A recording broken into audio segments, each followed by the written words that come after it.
Բարև ձեզ հարգելի ագնտիրներ, հայրենիք լրատվական գեցոնեն գաղորդենք լուրերը։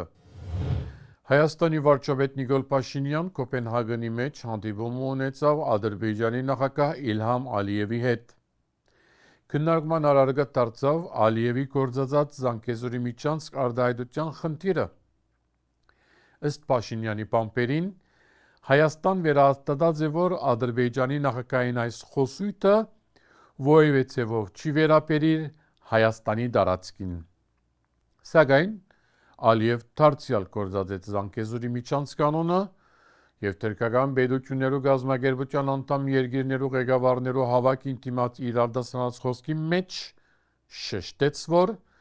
Զանգեզուրի միջանցքին բացումը Վաշինգտոնի մեջ կայացած հանդիպման կարևորագույն արդյունքներն մեկն է։ Փաշինյան նաև Դուշանբեի մեջ հանդիպում ունեցավ Ալիևի հետ, քննարկելով խաղաղության հոլովույթին կապված հարցեր։ Փաշինյան եւ Ալիև Դուշանբեի մեջ մասնակցեցան անկախ պետություններու հասարակապետության վեհաժողովին։ Թուրքական պետություններու գազམ་ագերբության ադրբեջանական Գաբալա քաղաքին մեջ կայացած վեհաժողովին եզրափակիչ հռչակագրին մեջ ընդգծվեցավ այսպես կոչված Զանգեզուրի միջանցքին կարևորությունը, դարձյալ հանդեսելով Երևանի իշխանություններուն դժգոհությունը, թե Զանգեզուրի միջանցք հասկացություն գոյություն չունի, իսկ Ադրբեջանը Նախիջևանին կապող ճանապարհը Թրամփի ուղի կգոչվի։ Սակայն թե Թուրքիա եւ թե Ադրբեջանի մեջ պետական պատասխանատուներ կշարունակեն գործածել Զանգեզուրի միջանցք եզրույթը։ Ադրբեջանի արտաքին գործոս նախարար Ջեյհուն Բայրամով դարձյալ Երևանի իշխանություններեն պահանջեց փոխել Հայաստանի սահմանադրությունը, որովհետեւ կարելի է խաղաղության համաձայնագիրը կնքել։ Անշեշտեց, որ Հայաստան պետք է վերացնի Ադրբեջանի նկատմամբ հողային պահանջները, որոնք ամրագրված են սահմանադրությամբ։ Խոսքը կվերապերի անկախության հռչակագրին, որում մեջ ակնարկություն կա Արցախի մասին։ Ադրբեջան շատ հստակորեն իր նախապայմանը դրած է խաղաղության համաձայնագիրը պիտի չկնքվի, այնքան ադեն, որ Հայաստանի սահմանադրությունը չէ փոխված։ Երևանի իշխանությունները հայտարարած են նոր սահմանադրություն ընդունելու մասին, սակայն կշեշտեն, որ այս քայլը Բաքուի պահանջը կատարելու համար չէ, որ պիտի առնեն։ Հայաստանի ազգային ժողովի ընդդիմադիր մեծագույն Հայաստան խմբակցությունը միացավ վարչապետ Նիկոլ Փաշինյանի անվստահություն հայտնելու պատիվ ունեմ խմբակցության նախաձեռնության։ Խորհրդարանական կարգով Փաշինյանը իշխանությունը հերացնելու ջիքերը կշարունակվին եւ Հայաստան խմբակցության այս նախաձեռնության միանալը գտիդվի ընդդիմության շարքերում մեջ Փաշինյանի դեմ անվստահություն հայտնելու վերաբերյալ կարևոր քայլը։ Ազգային ժողովի նախագահ Ալեն Սիմոնյանի որոշումով 44-օրյա պատերազմին քննիչ հանձնաժողովի զեկույցը ուղարկվեցավ ազգային ժողովի առաջին բաժին, ուր միայն հատուկ արտոնություն ունեցող պատգամավորներ կրնան ուսումնասիրել զեկույցը։ Ազգային ժողովի առաջին բաժինը կկատարե պաշտոնական գաղտնի եւ հույժ գաղտնի փաստաթուղթերու հաշվառում, առաքում, պահպանում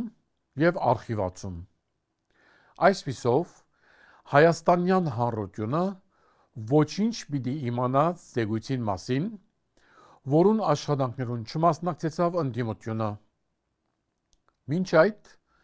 Հայաստան խմբակցության պատգամավոր Գեղամ Մանուկյան եղավ առաջին պատգամավորը, որ արտոնությունը ստացավ ուսումնասիրելու ավելի քան 2000 էջերը բաղկացած զեկույցը։ Անհայտարարեց, որ հարաճիգային պիտի հրապարակե իր եզրակացությունները։ Խումբ մարզակցիներ կառավարության շենքին դիմաց կատարեցին բողոքի ցույցը գազམ་ագերբությամբ վերածնող Արցախ նախաձեռնության ղեկավար Անաստազ Իսրայելյանի, որ հայտարարեց, թե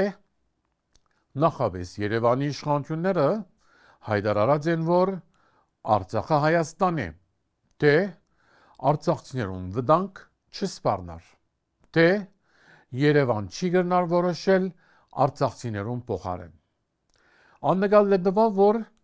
զարգացումները այլ պատկեր ունեցան, երբ Արցախը թշնամիին հանձնվեցավ եւ արցախցիները բռնակախտի ենթարկվեցան։ Դեղին է նշել, որ վարչապետ Նիկոլ Փաշինյան Եվրոպական խորհրդի խորհրդարանական վեաժողովի մեջ հայտարարեց, որ արցախցիները պետք է հաստատվին եւ ապրին Հայաստանի մեջ, հրաժարելով Արցախեն։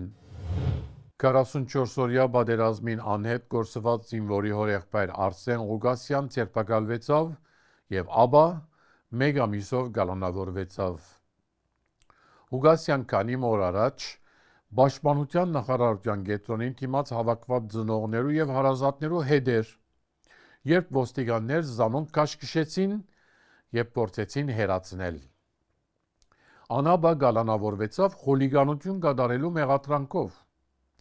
Ղուգասյանի պաշտպան փաստաբան Դատևիկ Սողոյան հայտնեց, որ իր պաշտպանյալը ոչ մեկու հարվածած է եւ ոչ մեկուն դեմ բռնություն կործած է։ Իսկ անհետ գործված զինվորներու հարազատներ շեշտեցին, որ Ղուգասյանը ցերպակալվեցավ եւ գալանավորվեցավ զայն լրության մատնելու համար։ Հոյթա Վաշինգտոնի Սեբու կոմիտեության եւ համազգայինի Վաշինգտոնի մասնաճյուղին նախաձեռնությամբ եւ գազագերբությամբ Մերիլենդի Սուրբ Խաչ եկեղեցու արաբյան սրահին մեջ դեղի ունեցավ երկհանտեսմը, որուն ներկա գտնվեցան ավելի քան 200 հայորդիներ։ Երկհանտեսին ամբողջ տևողության արցախցի ազդամարտիկ երգիչ Արթուր Խաչենց ազգային, հայրենասիրական եւ Արցախի մասին իր երգերով խանդավառեց ներկաները, որոնք Խաչենցի հետ երգեցին եւ սրահի մեջ ստեղծեցին հայկական առողջ մթնոլորտը, ուր երկարվեստին միջոցով անոնք հոգեպես միավորվեցան հայրենի հողին հետ։ Իլինոյի հայտարարի հանձնախումբը կազմակերպեց պաշտպանության եւ համայնքային մասնակցության շաբաթավերջը, որուն ընթացքին կատարված ցերնարկներուն հասույթը հատկացվեցավ արտարության համար հայկական օրինական գետրոնին, որ միջազգային ադյաններում մեջ կհետավնթե Բաքուի մեջ արգելափակված պատերազմական հայքերիներու հարցը, ինչպես նաև կվավերագրե Ադրբեջանի կողմէ կատարված մարդու իրավունքներու ոտնագողման դեպքերը եւ կհետավնթե Ադրբեջանը ցեղասպանական ոճիրի համար պատասխանատվության ենթարկելու ծրագիրը։ Ցերնարկներուն ծիրին մեջ կազմակերպվեցավ Դանիել Վարուժան վարժարանին աշակերտության եւ ուսուցչական գազմին համար ջաշի հավաքումը, որուն ընթացքին Գետրոնին ադենաբեդ Քեն Հաչիկյան, Գետրոնին կորզատի դնորեն իրավապան Սիրանուշ Սահակյան ներկայացուցին Գետրոնին կատարած աշխատանքները։ Հաչիկյան եւ Սահակյան նաեւ հանդիպում ունեցան Հոյթա Իլինոյի գարույցին անդամներուն հետ, արձարծվեցան հայտարարի պաշտպանության աշխատանքներուն եւ հայկական գարույցներու պատասխանատվություններուն առնչված հարցեր։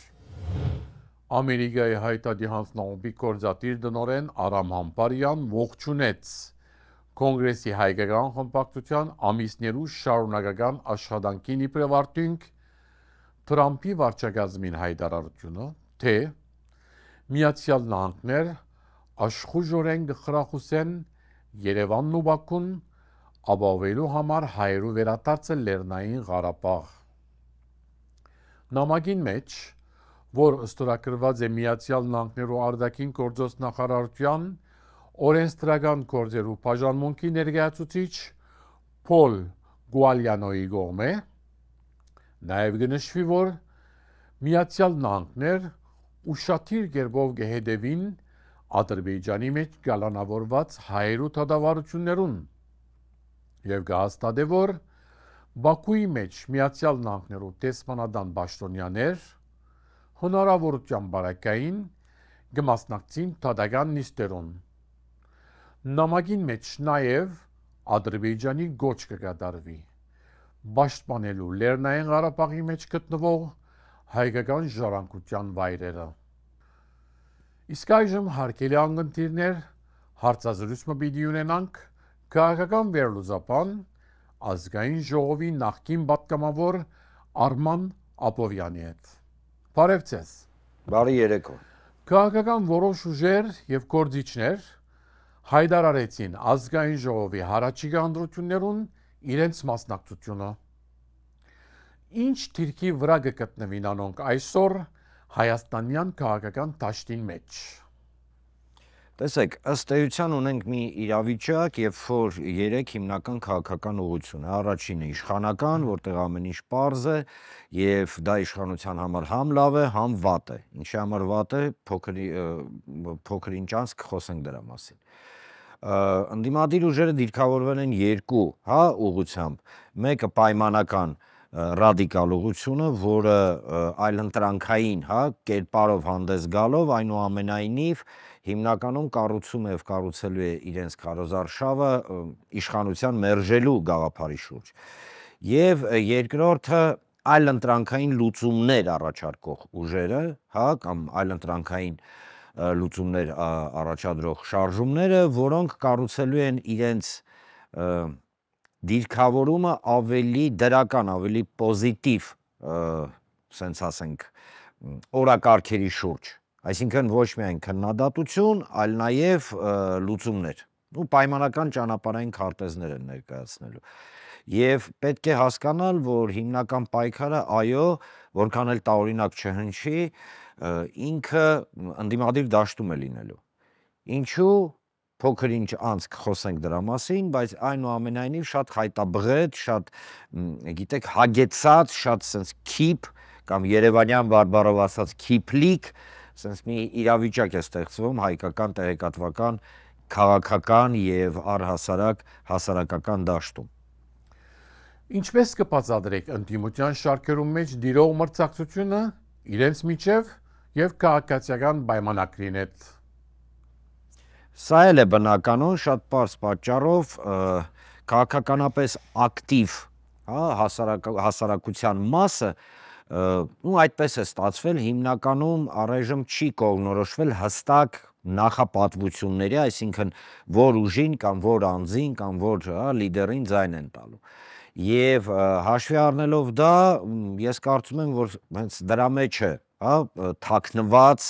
գաղտնիքը, այսինքն քաղաքական ուժերը համարում են, ինչը ես համարում եմ սխալ, որ գոյություն ունի սակավ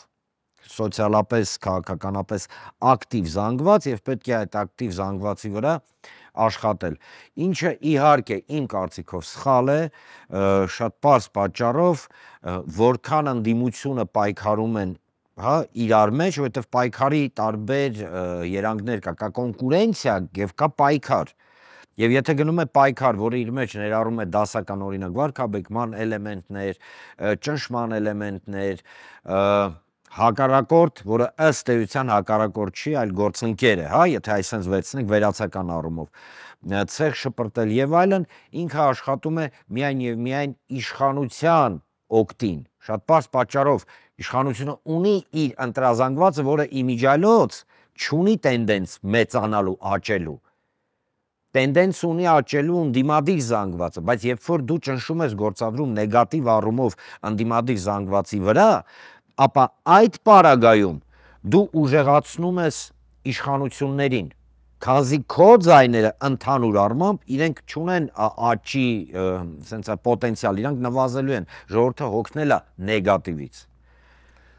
Ձեր կարծիքով ընդդիմությունը ինչպիսի քայլերով պետք է դիմե, որովհետեւ հաջողության հասնի գալ դարվան խորհրդարանական ընտրություններուն։ Շատ պարզ է։ Տեսեք, Փաշինյանական իշխանությունը ցույց է տալիս հստակ ճանապարհային քարտեզ իր գործողությունների։ Մենք կարող ենք համաձայն չլինել, ես անձինս համաձայն չեմ այդ ճանապարհային քարտեզի հետ, որովհետև ինքը տանում է Հայաստանի Հանրապետության տոտալ դեմոնտաժի, այսինքն լիկվիդացմանը կամ ոչնչացմանը։ Բայց այնուամենայնիվ ընտրողը ինքը տեսնում է ճանապարհը, որը իրեն առաջարկում է Փաշինյանը։ Նախորդ հարցում sense մի միտք հնչեց, որ ընդդիմությունը իրար մեջ կռիվ է տալի։ Հիմա տեսեք, եթե ընդդիմությունը իրար մեջ կռիվ է տալի, ինքը ըստ էության ալտերնատիվ ճանապարհ ցույց չի տալիս։ Այսինքն ինքը ցույց չի տալի այլընտրանք իշխանության ճանապարհին։ Ինքը միայն քննադատում է։ Եվ այո, ընդդիմությանը պետք է կոնցենտրացվել առաջին հերթին այլընտրանքային տեսլականի եւ այլընտրանքային առաջարկների։ Օրինակ կա մի շատ հետաքրքիր ձևաչափ, որը Գագիկ Ծառուկյանն էր առաջարկել, կոչվում է առաջարկ Հայաստանին, այսինքն հանդես գալ միայն եւ միայն պոզիտիվ տեսլականից։ Ինչ է նշանակում պոզիտիվ։ Պոզիտիվ տեսլականը հետեւյալն է, դե լավ, քննադատում ենք, դե լավ, ու արդարացի են քննադատում, ընդգծում եմ, իշխանություններին, բայց մարդիկ հարց են տալիս։ Դե լավ, քննադատում ես, քո առաջարկը ո՞րն է, քո ելքը ո՞րն է։ Օրինակ, չգիտեմ, հայ-թուրքական հարաբերություններ, արցախյան հիմնախնդիր, սոցիալական խնդիրների լուծում, Սփյուռքի հետ հարաբերություններ։ Դու ինչ ես առաջարկում, եւ այդ խնդիրը դու ինչ ես առաջարկում, ով լուծեց։ Ինքը միանշանակ թե իշխանության, թե հավաքական ընդդիմության վարկանիշից անգամներով ավելի բարձր է լինելու։ Շնորհակալություն ձեզի։ Մեր զրուցակիցներ քաղաքական վերլուծաբան եւ ազգային ժողովի նախկին պատգամավոր Արման Աբովյան։ Եվ այսպիսով հարգելի ագնտիրներ, մեր լրատվությունը կհասնի իր ավարտին։ Հարաճիգա շաբաթ կհանդիպենք նոր լրատվությամբ եւ հարցազրույցով։ Ցտեսություն։